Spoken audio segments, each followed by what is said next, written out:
My name is Elena Martinez, and family has always been complicated. At 32, I thought I had seen it all, until the day I discovered what my sister-in-law, Victoria, had done to my inheritance. It started with a casual phone call from my brother Michael's wife, her voice dripping with a mixture of excitement and mockery. "Oh, Elena," she said, barely containing her laughter. "I hope you don't mind, but that trust fund your parents left. Consider it taken care of." I was standing in my modest apartment in Chicago, fresh from a long shift at the hospital where I worked as a pediatric nurse. The evening sunlight cast long shadows across the room, creating an eerily perfect backdrop for the moment my world would change. "What are you talking about?" I asked, my hand gripping the phone so tightly my knuckles turned white. Victoria's laugh was sharp, cutting through the phone like a knife. "Those funds your parents set aside, spent every single penny. Michael and I needed a new house, some investments. You weren't using it anyway.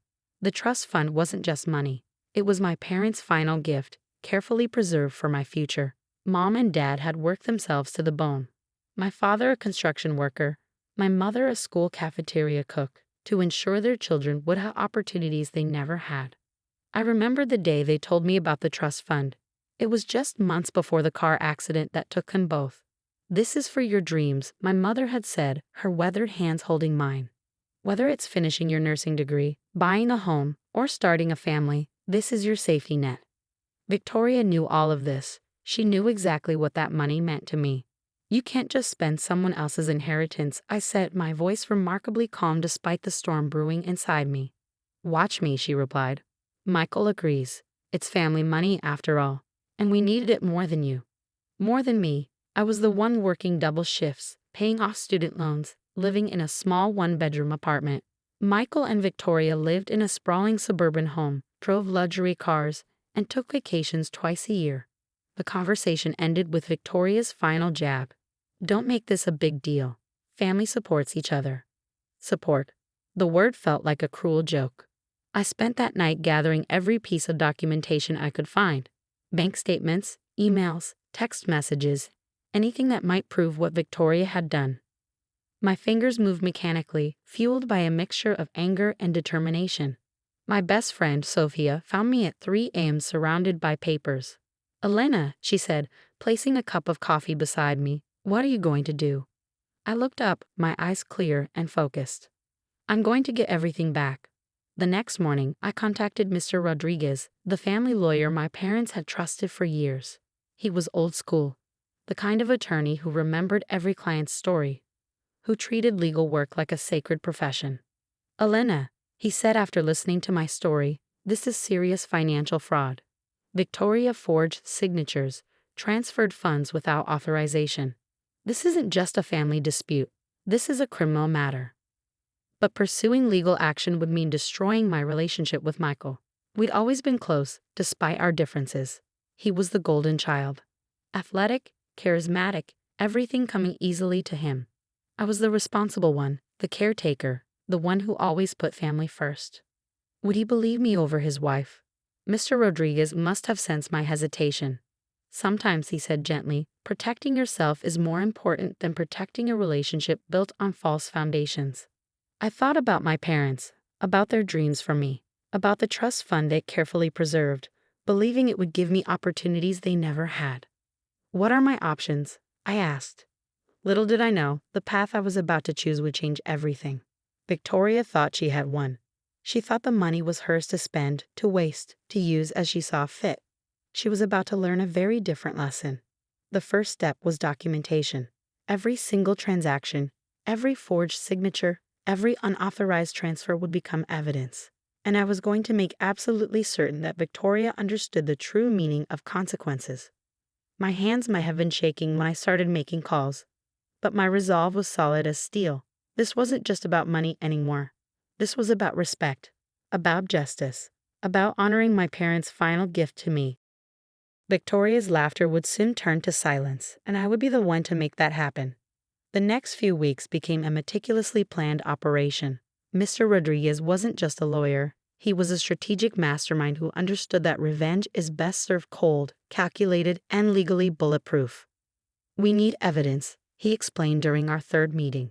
Not just accusations, but ironclad proof that Victoria deliberately misappropriated your trust fund. I gathered every document possible: bank statements showing unauthorized transfers, text messages where Victoria brazenly admitted to spending the money, emails discussing how she and Michael planned to use the funds for their family needs. Each piece of paper felt like a weapon, carefully positioned to dismantle Victoria's carefully constructed facade. My brother Michael remained blissfully unaware. Our monthly family dinners continued, with Victoria's smug smile and Michael's oblivious chatter about their latest home renovation. I played my part perfectly, calm, collected, showing no hint of the storm brewing beneath the surface. "How's work?" Michael would ask. "Fine," I'd respond, watching Victoria shift uncomfortably, sensing something had changed. The first blow came unexpectedly. Mr. Rodriguez discovered that Victoria had not just spent the trust fund, but had actually committed multiple counts of financial fraud. She'd forged signatures, created fake documentation, and transferred funds through a complex network of accounts. "This goes beyond simple theft," he told me, spreading documents across his mahogany desk. "This is a sophisticated financial crime." I learned that Victoria had a history of financial manipulations. Previous employers had complaints about her accounting practices. There were whispers of discrepancies in her previous jobs, always smoothed over, always hidden. But not this time. Mr. Rodriguez contacted the bank, presenting them with our carefully compiled evidence. They were obligated to investigate. Forensic accountants were brought in, tracing every single transaction. Each revelation was like watching a carefully constructed house of cards begin to collapse. The first official warning came through an official bank investigation notice. Victoria's face went pale when the first letter arrived.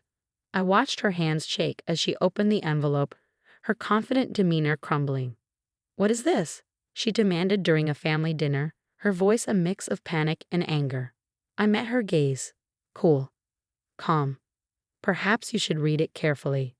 Michael looked confused. "What's going on?" Victoria's attempts to deflect became increasingly desperate. She tried to paint me as the villain, claiming I was trying to destroy their family. "She's jealous," she told Michael. "Jealous of our success, of our life." But the evidence spoke louder than her accusations. Mr. Rodriguez was 3 steps ahead. He filed a formal complaint with the district attorney's office. The investigation wasn't just about recovering the money, it was about holding Victoria accountable for her actions. "Financial fraud is a serious crime," he explained, "and your sister-in-law has left a trail that cannot be ignored." The next phase was strategic. We didn't just want the money back, we wanted Victoria to understand the true cost of her betrayal. Local authorities became involved. Victoria's workplace began an internal investigation into her financial practices. Her professional reputation, something she had carefully cultivated, started to crumble. Friends began distancing themselves. Whispers spread through their social circle. The perfect suburban couple was showing cracks. Michael started asking questions, not accusatory, but confused. "Why are the bank and police asking about our finances?" he would ask Victoria. Her responses became more frantic, more defensive. I continued to play my part perfectly. Calm, collected, waiting. During a family gathering, I watched Victoria's carefully constructed world begin to unravel. Her confidence was replaced by a growing sense of panic. She knew something was coming, but she couldn't anticipate what. "Is everything okay?" I asked her innocently, knowing full well it was not. Her smile was more of a grimace. "Everything's fine," she responded, but her eyes told a different story. Mr. Rodriguez kept me informed of every development. The bank had frozen their accounts pending investigation. The district attorney was building a case. Victoria's attempts to move or hide money were being carefully documented. "We're not just seeking justice," he told me. "We're ensuring she understands the full consequences of her actions." My parents had always taught me about integrity, about working hard, about respecting what belongs to others. Victoria had violated every single one of those principles. And now she would learn that actions have consequences. The final piece was about to fall into place. Victoria thought she had gotten away with her theft. She thought a simple laugh and a dismissive attitude would protect her. She was wrong. Very wrong. As I sat in my apartment, looking at the documents that would soon change everything, I felt a sense of calm. This wasn't about revenge. This was about justice, about honoring my parents' memory, about protecting what was rightfully mine. Victoria's laughter would soon stop, and the authorities were about to dial. The game was just beginning. The final act of our carefully orchestrated plan unfolded on a crisp autumn morning. Victoria had no idea that her world was about to completely implode. The first domino fell when the district attorney's office officially filed charges: financial fraud, identity theft, and multiple counts of unauthorized fund transfer. The documents were comprehensive, leaving no room for interpretation or escape. Michael was the first to truly understand the depth of Victoria's betrayal. During a tense family meeting, Mr. Rodriguez laid out every single piece of evidence: the forged signatures, the unauthorized transfers, the systematic theft of my inheritance. "How could you?" Michael asked Victoria, his voice a mixture of disbelief and anger. "We're family." Victoria's perfectly crafted persona crumbled. The confident, manipulative woman I knew dissolved into a desperate, cornered individual. Her attempts to explain, to justify, became increasingly frantic. "It was just money," she stammered. "I thought you didn't need it." But it was never just about the money. It was about respect, about honoring my parents' final gift, about maintaining the integrity of family. The legal consequences were swift and severe. Victoria lost her job when her employer conducted an internal investigation. Her professional network, carefully built over years, began to disintegrate. Friends stopped calling. Invitations dried up. The financial impact was devastating. Their luxury home went on the market. Michael, caught between shock and anger, began to see his wife for who she truly was. "I've been covering for her for years," he confessed to me during a quiet moment. "I just never saw it." Mr. Rodriguez ensured that every penny was traced. The trust fund wasn't just about money, it was about my parents' legacy, their final gift to me. Each dollar would be recovered, with interest. The bank's investigation revealed a pattern of financial manipulation that went beyond just my trust fund. Victoria had a history of similar actions, carefully hidden until now. The authorities were building a case that would have long-lasting consequences. During the legal proceedings, I remained calm. This wasn't about vengeance. This was about accountability. My mother's words echoed in my mind. "Integrity matters more than anything," she'd always said. I was proving her right. The turning point came during a family court hearing. Victoria, once so confident, now looked small and defeated.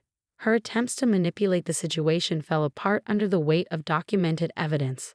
"I just wanted to help our family," she claimed. But help wasn't theft. Help wasn't betrayal. Michael stood by my side during the proceedings. The brother I've loved my entire life was seeing the truth. Not through anger, but through clarity. "I'm sorry," he told me after one particularly difficult hearing. "I should have seen this years ago." The financial recovery was just the beginning. My trust fund was fully restored, with additional compensation for the unauthorized use. But the real victory was deeper. It was about reclaiming my power, about showing that family isn't about blind loyalty, but about respect and integrity. Victoria's world continued to unravel.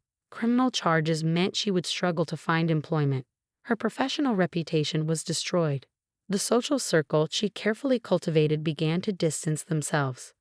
Mr. Rodriguez was more than just a lawyer. He became a guardian of justice, ensuring that every legal avenue was explored. "Your parents would be proud," he told me during our final meeting. The money was important, but the restoration of my family's dignity was priceless. Michael and I began to rebuild our relationship, not as it was before, but as something more honest, more real. He understood now the true meaning of family. "I misjudged you," he admitted. "I always thought you were the quiet one, but you're the strongest of us all." As the legal proceedings concluded, I felt a sense of peace. This wasn't about winning or losing. This was about standing up for what was right. My parents had always believed in me. They had saved this trust fund as a testament to their love, their hope for my future. Victoria had tried to steal that hope. She failed. Standing in my now paid-off apartment, looking at the restored trust fund, I realized something profound. Family isn't about blood.